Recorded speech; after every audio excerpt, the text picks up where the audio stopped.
اللهم صل على سيدنا محمد وعلى آل سيدنا محمد. اللهم صل على سيدنا محمد وعلى آل سيدنا محمد. اللهم صل على سيدنا محمد وعلى آل سيدنا محمد. Assalamualaikum warahmatullahi wabarakatuh.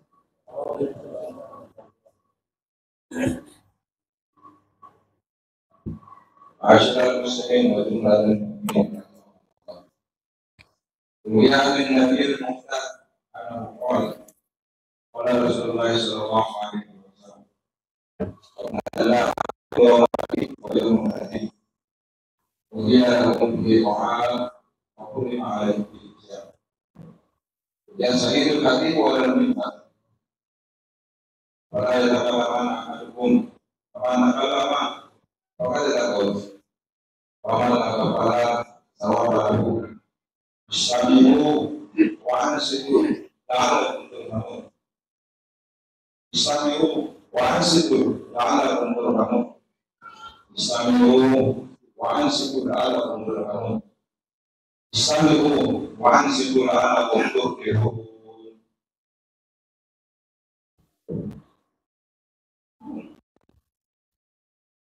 Allahu Akbar, Allahu Akbar, Allahu Akbar, Allahu Akbar, Allahu Akbar, Allahu Akbar, Allahu Akbar, Allahu Akbar kabira, walhamdulillahi katsira, wa subhanallahi bukratan wa asila. La ilaha illallah wallahu akbar. Allahu Akbar walillahil hamd. Alhamdulillahi alladhi ja'ala al-muslimina 'inda al-fitri ba'da siyam Ramadan. Ashhadu an la ilaha illallah wahdahu la sharika lahu lahul mulku al-'azim al-akbar. Wa ashhadu anna sayyidana Muhammadan 'abduhu wa rasuluhu ash-shafi'u fil mahsyar. Nabiyyun qad ghafara Allahu ma taqaddama min dhanbihi wa ma ta'akhkhara. Allahumma salli wa sallim ala sayyidina Muhammad wa ala alihi wa ashabihi alladhina azhaba anhum rijsa wa tahhar. Amma ba'du. Wa ya ibadallah, ittaqullaha haqqa tuqatih wa la tamutunna illa wa antum muslimun. Kama qala Allah ta'ala fi kitabil karim, a'udzu billahi minasy syaithanir rajim. Bismillahir rahmanir rahim. يا أيها الذين آمنوا اتقوا الله حق تقاته ولا تموتن إلا وأنتم مسلمون.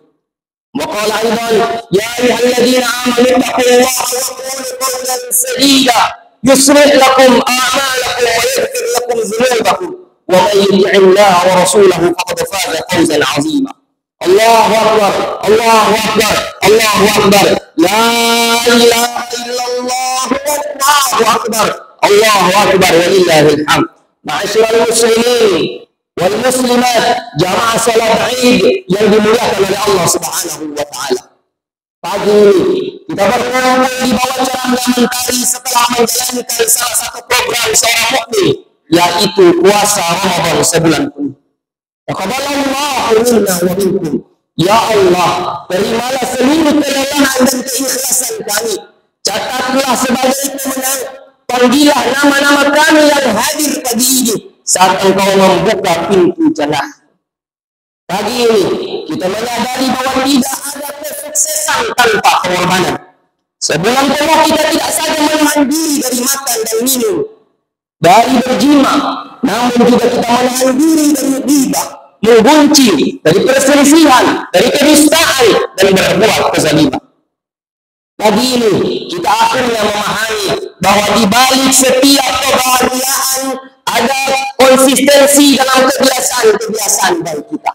Jiwa-jiwa kita mulai terbiasa beristighfar di waktu sahur, berbagi makanan berbuka kepada sesama, menikmati makna kata demi kata yang dibacakan oleh imam saat melaksanakan qiyamul lail. Dan pagi ini pula meneteslah air mata orang beriman tatkala mengiringi kepergian bulan Ramadan kemarin dan menyambut datangnya bulan Syawal hari ini. Kini kita telah berpisah dengan bulan yang di dalamnya terdapat limpahan rahmat dan ampunan yang berlipat ganda. Kita telah ditinggalkan oleh bulan puasa yang di dalamnya menutupi seluruh yang senantiasa menutupi salah dan dosa kita. Kita telah ditinggalkan oleh bulan turunnya Al-Quran pedoman umat manusia. Tidak ada yang dapat menjamin bahwa kita akan bertemu lagi dengan bulan yang penuh dengan berkah ini di tahun-tahun yang akan mendatang. Betapa banyak orang-orang yang kita kasihi, kita sayangi, orang-orang yang selama ini menjadi sosok yang kita cintai, yang mana di tahun-tahun sebelumnya kita masih melihat wajah mereka. Orang tua kita, suami kita sujud di depan kita bisa masih melihat mereka. Kita masih melihat istri kita sujud di belakang kita. Kita masih melihat adik dan kakak serta anak kita rukuk di samping kita. Dan masih bisa melihat permintaan yang mereka bersama kita. Kita masih bisa berziarah bersama mereka. Namun kini mereka lah yang kita ziarahi. Mereka itu tidak lagi bersama-sama dengan kita. Mereka telah berada di alam baka.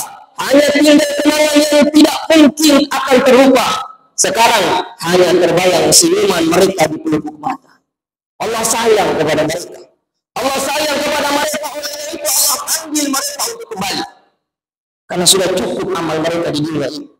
Allah pun sayang kepada kita. Oleh itu Allah berikan kita kesempatan untuk memperbaiki diri, untuk mensyukuri nikmat Allah yang telah diberi selama ini. Siapa yang bersyukur, sesungguhnya ia sedang bersyukur dirinya sendiri. Allah Subhanahu wa taala berfirman, "Wa man yashkur fa innama yashkuru li nafsihi, wa man kafara fa inna Allaha ghaniyyun hamid." Barang siapa yang bersyukur kepada Allah, maka sesungguhnya ia bersyukur untuk dirinya sendiri. Dan barang siapa yang tidak bersyukur, maka sesungguhnya Allah Maha Kaya lagi Maha Terpuji. Semoga dengan bersyukur Allah menambah nikmatnya kepada kita semua sesuai dengan janjinya. La in syakartum la azidannakum wa la in kafartum inna azabi lasyadid. Sesungguhnya jika kamu bersyukur, pasti kami akan menambah nikmat ini kepadamu. Dan jika kamu mengingkari nikmatku, maka sesungguhnya azabku sangat pedih. Quran surat Ibrahim ayat 7. Selanjutnya, mari kita bersalawat kepada Nabi kita, Nabi yang mulia, Nabi yang agung, Nabi besar, Nabi Muhammad sallallahu alaihi wa alihi wasallam. Untuk apa kita bersalawat? Hai jemaah, jikalau di dunia kita membutuhkan pertolongan, maka kita bisa meminta tolong kepada saudara-saudara kita, kerabat kita, tetangga kita, sahabat kita. Akan tetapi ada suatu masa nanti seperti difirmankan oleh Allah Subhanahu wa taala, a'udzu billahi minasyaitonir rajim. Yauma yafirru al-mar'u min akhihi wa ummihi wa abihi wa sahibatihi wa banihi. Pada hari itu ketika manusia lari dari saudaranya, lari dari ibu dan bapaknya, lari dari istri dan anak-anaknya. Maka semua orang melarikan diri dari orang-orang yang mereka kasih selama di dunia. Padahal di dunia dahulu mereka tidak bisa terpisah walaupun sedikit pun. Likulli imri'in minhum yawma idzin sya'nun yughni. Setiap orang dari mereka pada hari itu mempunyai urusan mereka masing-masing, sibuk dengan urusannya masing-masing. Saat itu kita sibuk mempertanggungjawabkan semua perbuatan kita, langkah kita, ayunan tangan kita, tatapan mata kita, pendengaran kita, bahkan gerak hati kita. Ketika tidak ada yang dapat menolong pada saat itu, tidak ada yang bisa membantu pada saat itu, maka ketika itulah kita mengharapkan pertolongan dan syafaat Rasulullah sallallahu alaihi wasallam.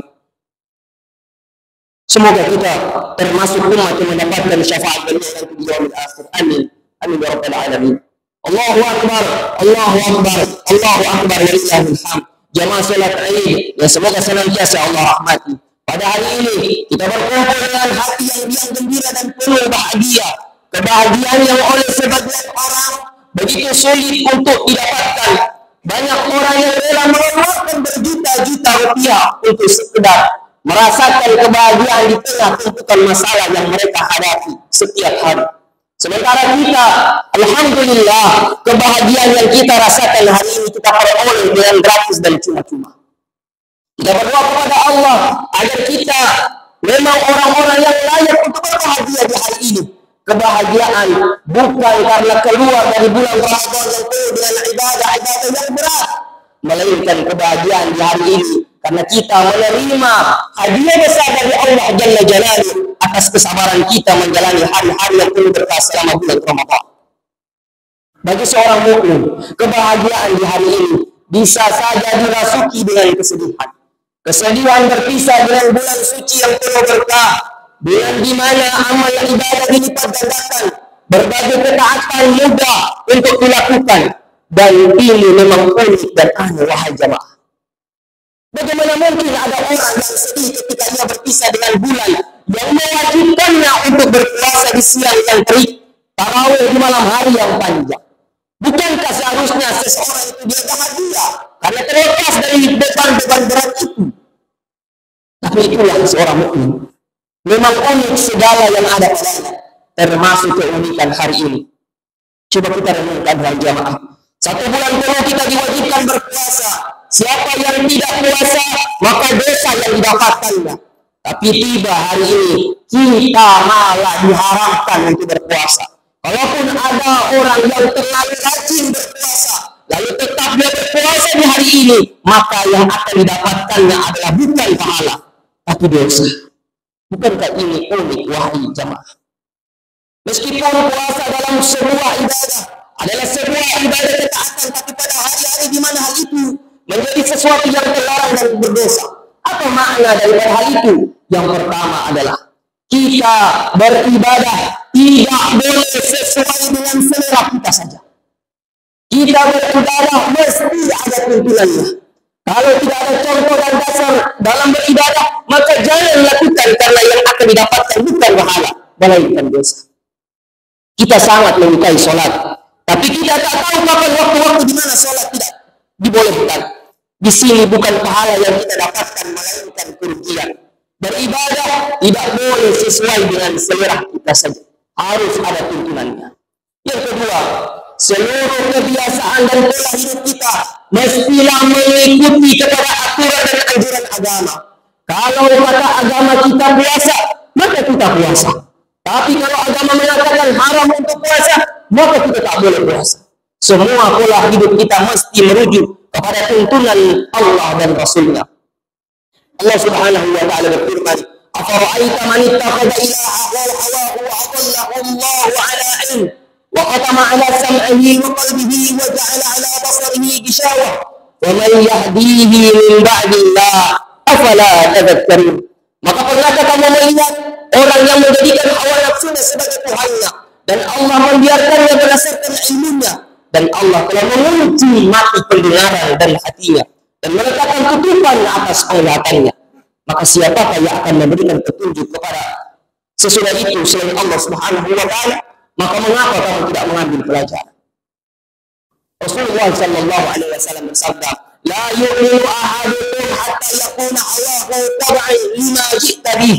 Tidak beriman salah seorang di antara kalian sampai hawa nafsunya mengikuti ajaran yang aku bawa. Begitulah kata Nabi sallallahu alaihi wasallam. Maka tidak bisa kita pungkiri bahwa kehidupan kita lebih banyak diarahkan oleh hawa nafsu daripada petunjuk agama. Hawa nafsu di sini bukan hanya yang berkaitan dengan nafsu seksual, tapi segala keinginan dan hasrat yang datang dalam diri kita tanpa tuntunan dari agama. Antara nafsu dan agama sering bertentangan. Kita akan sholat, tiba-tiba ada sinetron atau pertandingan yang menarik. Disinilah pertentangan antara nafsu dan agama. Nafsu mengajak kita untuk menunda sholat barang sejenak saja untuk menikmati tayangan tersebut, tapi agama mendorong kita untuk sholat terlebih dahulu. Kita sedang berjalan di tengah pasar, tiba-tiba kita melihat seorang wanita yang tidak menutup auratnya, lalu kemudian nafsu mendorong kita melihatnya dengan puas, tapi agama mengingatkan kita untuk menundukkan pandangan kita. Bertentangan antara nafsu dengan agama. Orang yang imannya kuat, jamaah, akan menjadikan nafsunya patuh kepada agama dan bukan menjadikan agama mengekor kepada nafsu. Jika akan berbicara, haruslah terlebih dahulu dipikirkan, apakah pembicaraan ini didorong oleh nafsu ataukah agama. Ketika akan berbuat sesuatu, mengangkat sebuah acara, memutuskan sebuah perkara, Tanyalah kepada diri kita, apakah motivasinya? Nafsukah? Ataukah keinginan pribadi? Ataukah tuntunan agama? Mungkinkah nafsu kita ikut agama? Ya ikhwan, sangat mungkin, dan kita telah membuktikannya dengan beribadah di bulan Ramadan yang telah lalu. Kita sudah berhasil mengendalikan nafsu kita, keinginan kita selama 1 bulan penuh. Kita telah mengekang hawa nafsu kita selama 1 bulan itu. Kalau diri ini diibaratkan seorang bayi, maka kita telah disapi dari berbagai hawa nafsu yang dilarang agama selama 1 bulan penuh. Maka tak layak setelah disapi, ia kembali lagi menyusu kepada nafsu syahwat setelah Ramadan itu berlalu. Hanya anak-anak saja yang masih kembali untuk menyusu setelah dia disapi. Tapi seseorang yang sudah sempurna akal pikirannya, pantang kembali menyusu setelah disapi. Allahu Akbar, Allahu Akbar, Allahu Akbar. La ilaha illallah, wallahu akbar. Target dari puasa salah satunya adalah agar kita mendapatkan sifat takwa. La'allakum tattaqun. Begitulah penggalan daripada ayat dalam surat Al-Baqarah 183. Pertanyaannya, lalu bagaimanakah cara mengetahui apakah target puasa kita telah raih ketakwaan? Setidaknya ada 2 cara, wahai jemaah. Yang pertama, kumpulkan ayat-ayat yang berbicara tentang takwa, lalu ukur diri kita dengan itu.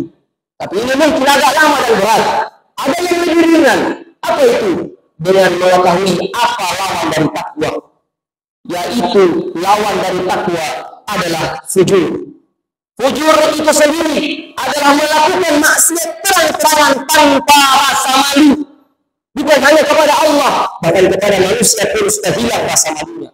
Orang yang seperti ini dikatakan fajir, dan itu lawan daripada takwa.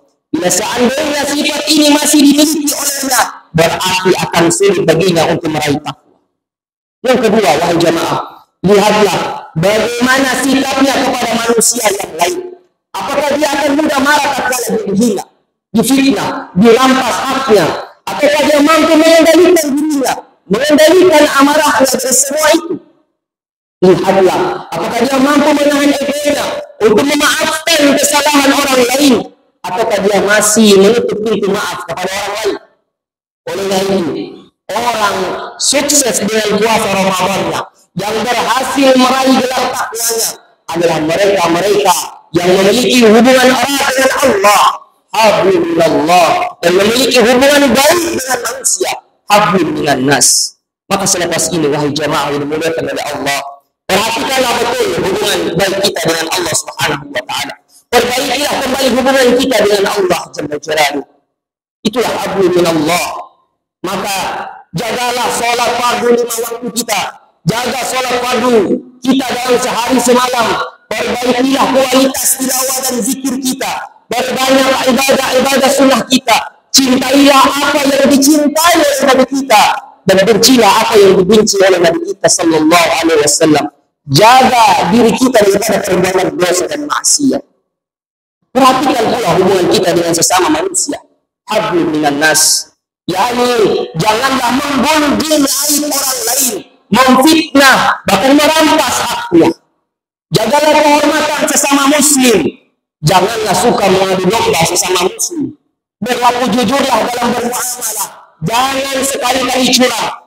Bersaudaralah dan bersungguh-sungguh untuk menyelesaikan hutang yang dimiliki.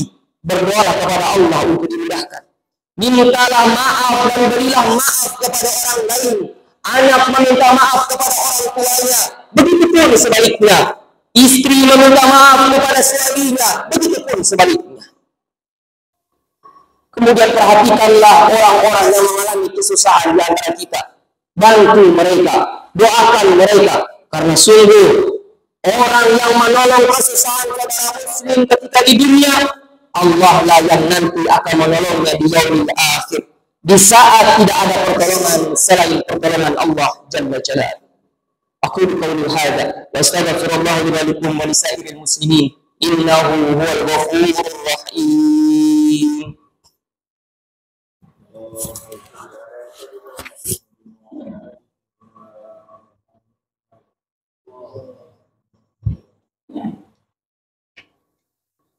Allahu Akbar, Allahu Akbar, Allahu Akbar, Allahu Akbar, Allahu Akbar, Allahu Akbar, Allahu Akbar kabira, walhamdulillahi katsira, wa subhanallahi bukratan wa asila. La ilaha illallah, wallahu akbar, Allahu akbar, walillahil hamd. Alhamdulillahilladzi waqafa wa usalli wa usallimu ala sayyidina Muhammadin al-Mustafa wa ala alihi wa ashabihi ahli sidqi wal wafa. Asyhadu an la ilaha illallah wahdahu la syarika lah wa asyhadu anna sayyidina Muhammadan abduhu wa rasuluh. Allahumma salli wa sallim wa barik ala sayyidina Muhammad wa ala ali sayyidina Muhammad. Amma ba'du, fala ayyuhal muslimun, usikum wa nafsi bi taqwallah aliyyul azim, wa alamu anna Allah amarakum bi amrin azim, amarakum bis salati was salam ala nabiyil karim. Faqala Allah ta'ala, inna Allah wa malaikatahu yusalluna 'alan nabi. يا أيها الذين آمنوا صلوا عليه وسلموا تسليما. اللهم صل على سيدنا محمد وعلى آل سيدنا محمد كما صليت على سيدنا إبراهيم وعلى آل سيدنا إبراهيم، وبارك على سيدنا محمد وعلى آل سيدنا محمد كما باركت على سيدنا إبراهيم وعلى آل سيدنا إبراهيم في العالمين إنك حميد مجيد. Jemaah salat Id, semoga senantiasa dirahmati oleh Allah Subhanahu wa taala. Di akhir khutbah ini, marilah kita sejenak berdoa, mohon kepada Allah Subhanahu wa taala agar Allah Jalla Jalaluhu menganugerahkan kita ketakwaan yang sesungguh-sungguhnya. Bismillahirrahmanirrahim. Alhamdulillahi rabbil alamin. Wa bihi nasta'inu ala umuri dunya waddin. Asyhadu an la ilaha illallah wahdahu la syarika lahu wa asyhadu anna Muhammadan abduhu wa rasuluh.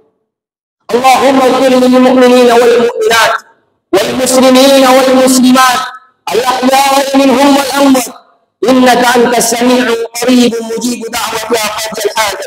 اللهم أنت ربنا لا إله إلا أنت خلقتنا ونحن عبدك ونحن على عهدك ووعدك ما استطعنا ذلك بنعمتك علينا وأعوذ بذنبي فاغفر لنا فإنه لا يغفر الذنوب إلا أنت. اللهم يا الله, wahai Allah mendengar, Engkaulah Tuhan yang menciptakan kami. Engkaulah satu-satunya yang berhak untuk kami sembah. Hari ini kami datang menutup pintu ampunan-Mu. Hari ini kami hadir bersimpuh dengan puluh-puluh dosa yang melekat di tubuh kami yang lemah ini.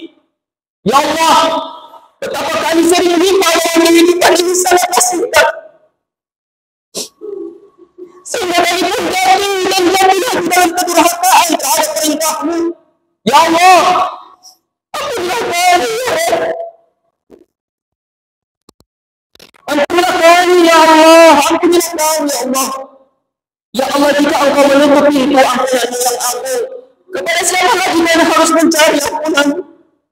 Ya Allah, ya Rabbana, dari majelis yang mulia ini memperkenankan doa kami untuk saudara-saudara kami yang muslim yang saat ini mereka sedang terjajah, mereka sedang bertindas di berbagai belahan bumi ini. Ya Rabbana, berikanlah keteguhan dan kesabaran kepada saudara-saudara kami di Palestina, saudara-saudara kami di Gaza, dan dimanapun mereka berada di saat mereka tertindas. Ya Allahumma ya Allah, kerahkanlah bala tentara-Mu di alam semesta ini untuk meluluhlantakkan para penindas mereka sehancur-hancurnya. Lindungilah kehormatan mereka, jadikan mereka yang dulu bersama syuhada yang selalu hidup di sisi-Mu. Segerakanlah pertolongan-Mu ya Rabb untuk mereka, ya Rabbal Alamin. Ya Allah, ya Rabbana, di sisa-sisa hidup kami berikanlah kekuatan kepada kami untuk selalu berbakti dan menjadi anak yang saleh untuk ayah dan bunda kami. Jika mereka masih hidup, izinkanlah kami untuk berkhidmat dan melayani mereka dengan sebaik-baiknya di sisa-sisa usia mereka. Jika ayah bunda kami telah tiada, maka izinkanlah kami untuk menjadi sisa-sisa kebaikan untuk mereka yang terus-menerus menjadi ladang kebaikan penerang bagi alam kubur mereka. Ya Allahumma Ampuni mereka ya Rabb. Ampuni mereka ya Rabb. Ampuni kedurhakaan kami kepada ayah dan bunda kami. Ya Allah, ya Rabbana, berikanlah kami kekuatan dan kemampuan untuk menjadi orang tua yang terbaik untuk putra-putri kami. Hanya Engkau satu-satunya yang dapat memberikan kekuatan untuk mendidik mereka dengan sebaik-baiknya. Ya Allah, jadikanlah anak-anak kami sebagai peneduh hati kami, yang selalu mendoakan saat kami sendiri dalam kubur. Ya Allah, karuniakanlah kepada anak-anak kami, anak-anak yang cinta kepada Al-Quran, cinta kepada sunnah Nabi-Mu. Ya Allah, ya Allah, selamatkanlah negeri ini dari pemimpin-pemimpin yang zalim. Selamatkanlah negeri ini dari kerasukan para koruptor yang tidak bertanggung jawab. Karuniakanlah untuk kami pemimpin-pemimpin yang adil, pemimpin-pemimpin yang mencintai syariat-Mu. Izinkan kami untuk menikmati indahnya negeri ini di bawah naungan syariat-Mu yang maha adil. Ya Allah, Zat yang maha mengabulkan doa, kabulkanlah doa kami, penuhilah permintaan kami. Kamilah hamba-Mu yang lemah. Harapan kami hanya kepada-Mu ya Rabb. Harapan kami hanya kepada-Mu ya Rabb. Engkau-lah yang maha mendengar, Engkau-lah yang maha kuasa, satu-satunya yang hak. Engkau-lah sebaik-baik pemberi harapan. Rabbana la tuzigh qulubana ba'da idh hadaytana wa hab lana min ladunka rahmatan innaka antal wahhab. Rabbana atina fid dunya hasanah wa fil akhirati hasanah wa qina adzaban nar. Taqabbalallahu minna wa minkum. Taqabbalallahu minna wa minkum. Taqabbalallahu minna wa minkum. Aidukum mubarakun wa asakum ilal a'idin wal faizin. كل عام وأنتم بخير وآخر دعوانا أن الحمد لله رب العالمين. والسلام عليكم ورحمة الله وبركاته.